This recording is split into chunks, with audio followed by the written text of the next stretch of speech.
Hello students, welcome in fine art classes. Our last topic was 6 limbs of Indian paintings and today we will discuss about fundamentals of visual art. Okay, fundamentals. आपको 6 limbs तो clear हो गया था ना बेटा? 6 limbs क्या होते हैं? 6 होते हैं limbs, मतलब चित्रकला के 6 अंग. फर्स्ट उसमें क्या था? रूपभेद. सेकंड वन इज प्रमाण. थर्ड भाव. फोर्थ वन लावण्य योजना. फिफ्थ इज सादृश्य and last one is Varnika भंग. रूप भेदा प्रमाणिनी भाव लावण्य योजनम सादृश्य वर्णिका भंग इति चित्र षडंगकम. ये हमारे 6 लिम्स थे. अब इसी तरीके से हमारे आर्ट्स में एलिमेंट्स होते हैं. ये एलिमेंट्स हैं 8 एलिमेंट्स होते हैं. जो भी हम पेंटिंग्स बनाते हैं उस पेंटिंग में हम शेडिंग करते हैं, कलर करते हैं, टेक्सचर उसमें डालते हैं, कोई फिगर बनाते हैं, लाइंस ड्रॉ करते हैं, तो वो सब क्या होता है? हमारा एलिमेंट्स.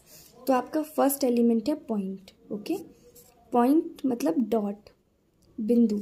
कोई भी जो बिंदु होता है इसको हम क्या बोलेंगे? पॉइंट.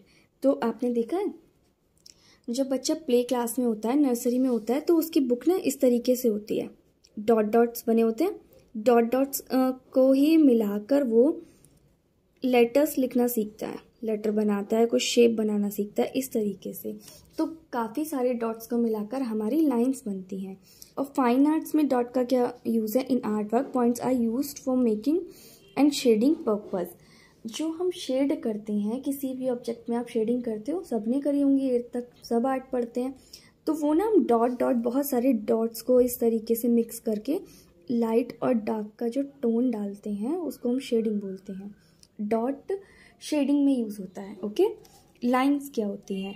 एक डॉट से लेकर, जैसे हमने ये डॉट बनाया, बिंदु बनाया, और इस पॉइंट तक 1 पॉइंट से 2 पॉइंट्स तक एक हम लाइन ड्रॉ कर सकते हैं. एक पॉइंट से हम बहुत सारी लाइंस निकाल सकते हैं. ये हमारी लाइंस हैं. लाइंस कितने टाइप्स की होती हैं? Line is the name of a path that connects 2 and points. A line what ever it is vertical. Vertical होती हैं आपकी लाइन्स. वर्टिकल पता है कैसी होती है?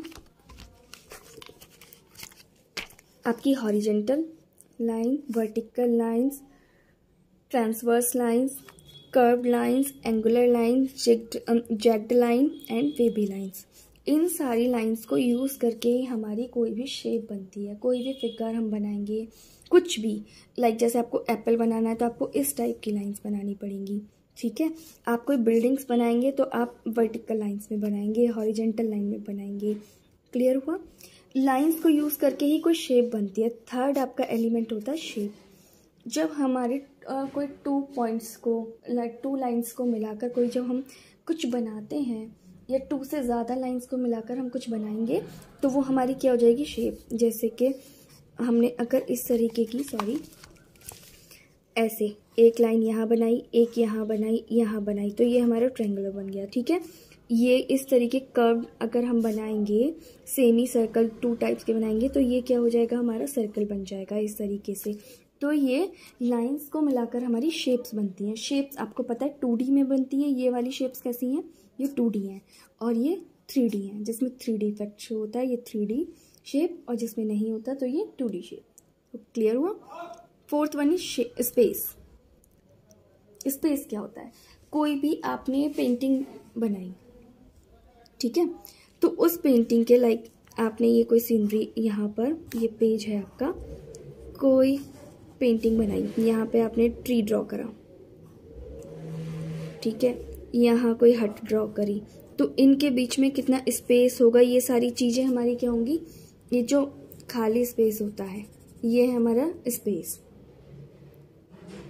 Fourth one. Fifth one is colours. Paintings में इम्पॉर्टेंट है, मोस्ट इम्पॉर्टेंट कलर्स. तो कलर्स कितने टाइप्स के होते हैं? 2 टाइप्स के होते हैं, primary colours and secondary colours. Primary colours वो कलर होते हैं जो किसी और कलर को मिक्स करके नहीं बनते हैं, लाइक रेड, ब्लू और येलो.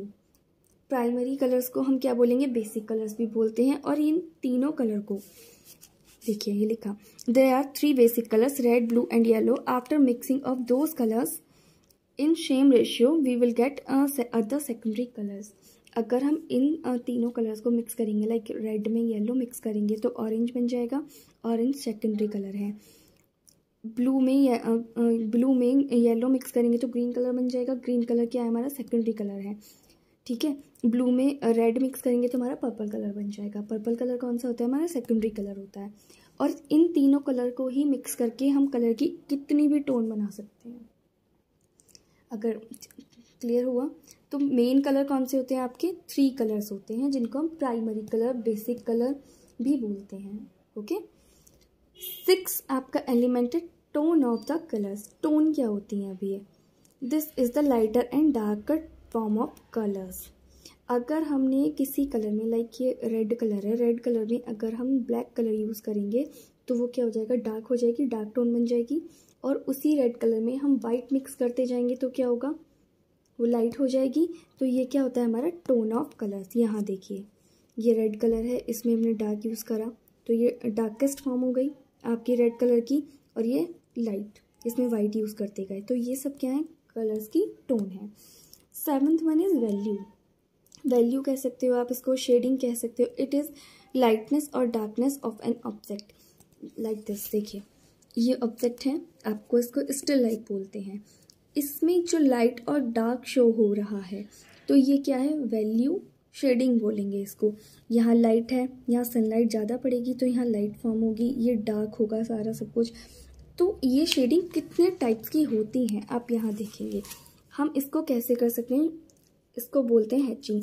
अगर हम ऐसे ही पास पास में कोई लाइंस ड्रॉ करते रहेंगे, डार्क डार्क फिर थोड़ी सी लाइट, तो ये इसको हम क्या बोलेंगे, तो एक ना शेड बन जाएगा, हो जाएगी शेडिंग, तो इसको हम बोलते हैं हैचिंग।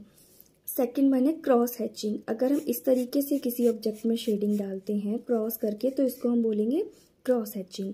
इसको सर्कुलिज्म, इस तरीके से हम ऐसे ऐसे अगर हम पेंसिल चलाएंगे तो सर्कुलिज्म शेडिंग हो जाएगी।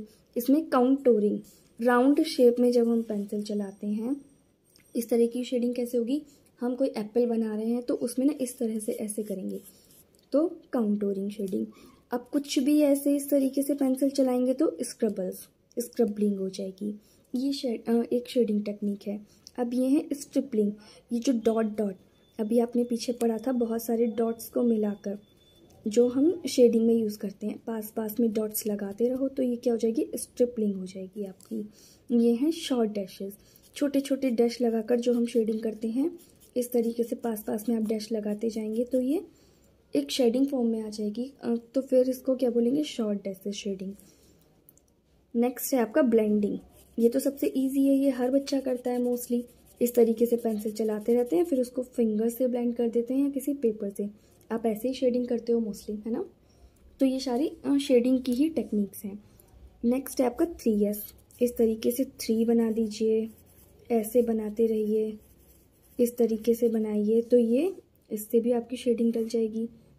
किसी भी ऑब्जेक्ट में लाइट और डार्क आप शो कर सकते हो 3S। फिर लास्ट है जिगजैग। जिगजैग आप लाइन बनाओ और शेडिंग करो। क्लियर हुआ। 7th आपके एलिमेंट ये हो गए हैं।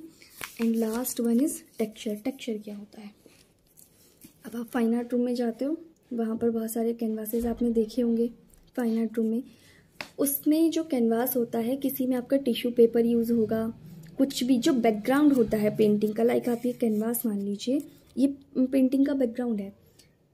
तो बैकग्राउंड को सुंदर बनाने के लिए, ज़्यादा इफेक्टिव बनाने के लिए जो भी चीज़ें हम इसमें लगाते हैं, कुछ भी चीज़ यूज़ करेंगे तो वो हमारा टेक्सचर होता है। कभी हम इसमें टिश्यू पेपर यूज़ करते हैं, कभी सिर्फ फ्लैट कलर करते हैं किसी को भी ऐसे बैकग्राउंड में, या फिर हम लीव्स का टेक्सचर, लीफ पर किसी पत्ती पर हमने कलर लगाया, उसको पेस्ट कर दिया तो वो जो शेप निकल कर आती है, इस तरीके से जो 8 तक आपने बहुत किए हैं, ये सब क्या होता है आपका टेक्सचर। जो सरफेस होता है उस पर हम कुछ भी यूज़ करेंगे तो वो टेक्सचर है। टेक्सचर स्मूथ भी हो सकता है और रफ भी हो सकता है, इससे पेंटिंग सुंदर हो जाती हैं। ओके, तो आपके ये एलिमेंट्स हो गए फाइन आर्ट्स के। अब है आपके प्रिंसिपल्स ऑफ विजुअल आर्ट। इसमें क्या आता है आपका, unity, harmony, balance, proportion, rhythm and emphasis. ये आपके हैं प्रिंसिपल्स फाइन आर्ट्स के। सो आपका फर्स्ट टॉपिक क्लियर हुआ, 6 limbs of fine arts and elements and principles of Indian art. Okay, so that's enough for today. Thank you for watching. Stay home, stay safe. God bless you, beta.